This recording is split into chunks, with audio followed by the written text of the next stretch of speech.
Hello and welcome to my channel. My name is Erica Jones and I'm an astrologer and a practitioner of metaphysical healing and the mystical arts. And I'm very pleased to present this preview of my February 12th, 2023 webinar, Great Expectations, Pluto and Aquarius, 2023 to 2044. So you can register for this webinar at my website, realimaginal.com. And there's also a direct link to registration in the description just below this video.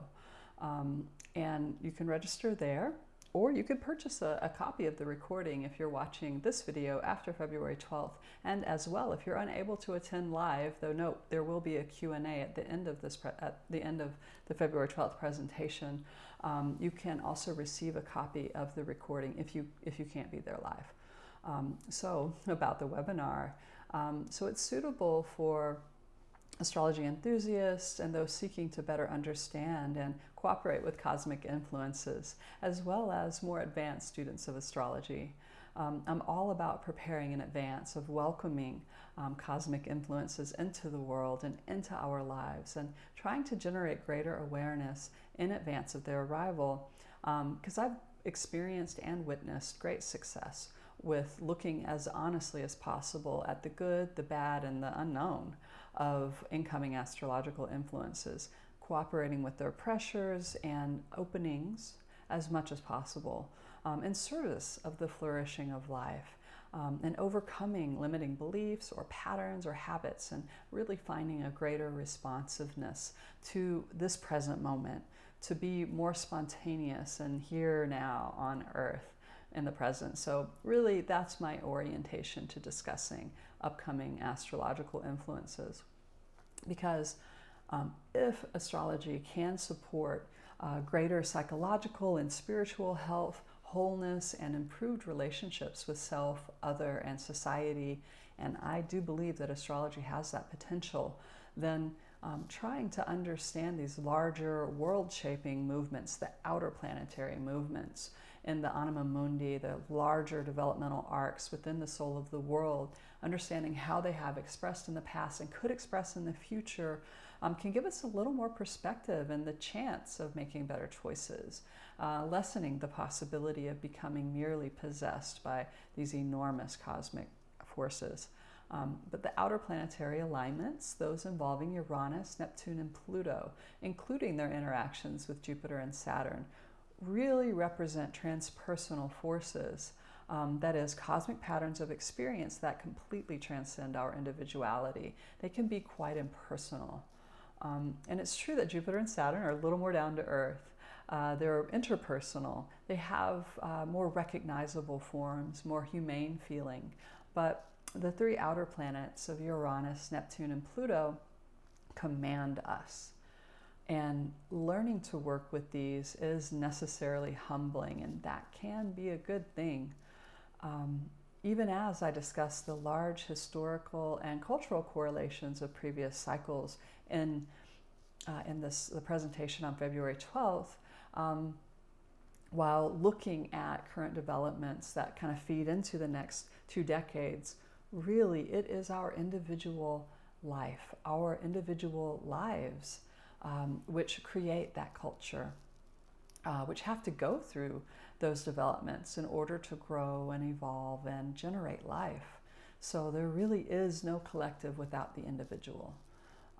But notice I don't say that engaging in reflection and exploration of these cycles of cultural and human development can give us control of our lives or what happens to us. Yet there really is the possibility of a greater awareness. It affords a larger range of movement, a greater range of choice to even know that there is a choice. And yet I think that the psychologist James Hillman put it well when he said, one thing is absolutely essential to the notion of archetypes: their emotional possessive effect, their bedazzlement of consciousness, so that it becomes blind to its own stance. By setting up a universe which tends to hold everything we do, see, and say in the sway of its cosmos, an archetype is best comparable with a god. So we are inevitably worked over by cosmic influence of the outer planetary alignments, whether we experience that as positive, we like it, or as very negative or undesirable. And Pluto in particular really offers us the chance to grow depth, to know the hidden recesses of our soul, of the underworld, which is actually teeming with so much power and vitality, as well as snares and traps and great perils. So it's not advisable to remain too long in Pluto's underworld, but it is deadly to never enter it, because this is where new life is created. It's the cosmic representation of the continuity between death and birth. It's the promise of rebirth, and not necessarily in the sense of reincarnation, but more in the sense that energy is neither created nor destroyed. It just changes forms. And when humans are embodying Pluto at its best, we are so alive, we're so present, we're filled with energy and direction and movement and really ready to meet the world in its wholeness. So Pluto, the lord of the underworld, will be entering the tropical sign of Aquarius on March 23rd, 2023. And this is the first time Pluto has been in this part of the tropical zodiac in 245 years. And in my February 12th webinar, we'll look at previous periods of time which have similar planetary alignments and identify current trends and developments within larger cycles of cultural and personal development. For example, the Saturn-Pluto, the Uranus-Pluto, and the Neptune-Pluto archetypal complexes will all be a part of Pluto's voyage through the sign of Aquarius. And we'll also examine previous periods of time when Pluto has been in Aquarius in order to understand how we might orient to a significant shift in how the cosmos expresses the inevitability of breakdown and decay, which is such an intimate part of the regeneration of life. So for example, Pluto was traveling through Aquarius in previous industrial revolutions of the 1530s to the 1560s and the 1770s to the 1790s. Both of these time periods also featured Jupiter-Uranus opposite Pluto configurations, which are planetary cycles intimately tied with disruptive technological advancements, in which our 2040s are also going to witness. And we can note, just one thing to pull out, that a lot of people lost their livelihoods in the 16th and 18th centuries because of technological advances. And really the problematic side of technological advance, it's often ignored in the telling of a story of a triumphal march of human progress. And with Pluto in the humanitarian sign of Aquarius, plus several other factors, we may be seeing many failures of high technology as well in this period. On one level, simply a lot of layoffs from the tech sector, which will have such a big impact on urban centers that have grown up around and really become reliant on that particular flow of financial resource. And it'll be interesting to see developments along these lines in the first year of Pluto in Aquarius, because Pluto is going to enter Aquarius, back up into Capricorn, and then be back into Aquarius for keeps in a couple of years. But this initial period, 2023 to 2024, I think there'll be a lot of markers of what's to come, a lot, much in the way of Pluto's entry into Capricorn, built up over the course of 2008 to 2009. And we saw the global fallout from the US stock market crash. And centering on the US again, already in the current headlines of January 2023, Microsoft layoff 10,000 workers, Google's cutting 12,000 jobs, Meta, also known as Facebook, cutting 11,000, and Amazon is planning to lay off 18,000 workers. So, as one trend. And really, over the course of the full 20 years of Pluto in Aquarius, we could see a major rethinking as a whole, a serious rethinking of how we understand ourselves as humans. Perhaps some of the questioning of the inexorable march of so-called progress. And I have no doubt that what's called transhumanism, so think of Ray Kurzweil, we're going to upload our consciousness to the cloud, that is very suspicious of having a body and very fearful of death. These highly mechanized strains of philosophy and analytic philosophy, etc., will really persist and perhaps even go to their extremes during this period of time. And it really remains to be seen whether that becomes sort of a dead offshoot of the evolution of human consciousness and conceptual reality, or a new way, the new way, that very wealthy humans will forever orient to the strangeness of being alive. And at the same time, when I think about what is technology, as a concept, it doesn't mean only high tech like artificial intelligence or anything like that. It's as simple as a lighter, a spoon, chopsticks, a fork. And what is futuristic? Because Aquarian is this sort of future forward, looking forward sign. Might not be the image of the Jetsons after all. The recovery of ancestral skills, for example, could really enjoy a resurgence, both out of necessity and out of a change in sort of the zeitgeist brought about in response to extremities. Pluto is really just takes things to the extremes, and the extremities of inhumanity, coldness, distance, and isolation that high tech can bring and has brought to many people. And I can already hear people arguing the other side, oh, but technology has brought us together. And that's a long conversation. And there is a lot of nuance there. But I think when we reflect on what Pluto does, the action of Pluto, it doesn't just empower, it also destroys. And if we want to assign high technology to Jupiter, Uranus, and to Aquarius, thinking about upcoming alignments and this particular transit, both are likely to be happening.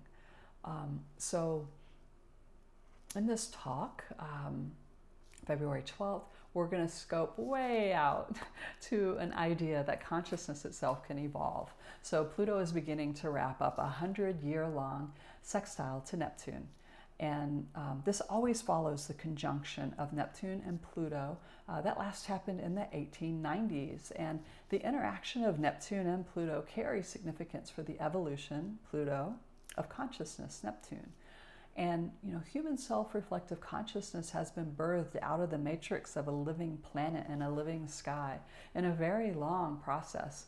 And in the context of the 14 billion year estimated history of what we might call the universe, we could even say that humans are a part of the Earth and of the cosmos that has recently become aware of itself. And knowing that we know, which is called self-reflection, is a tricky business, as is the forethought of death. And the European encounter with the unconscious is in part expressed by the emergence of modern psychology. And this was initiated under the Neptune-Pluto conjunction that I mentioned of the 1890s.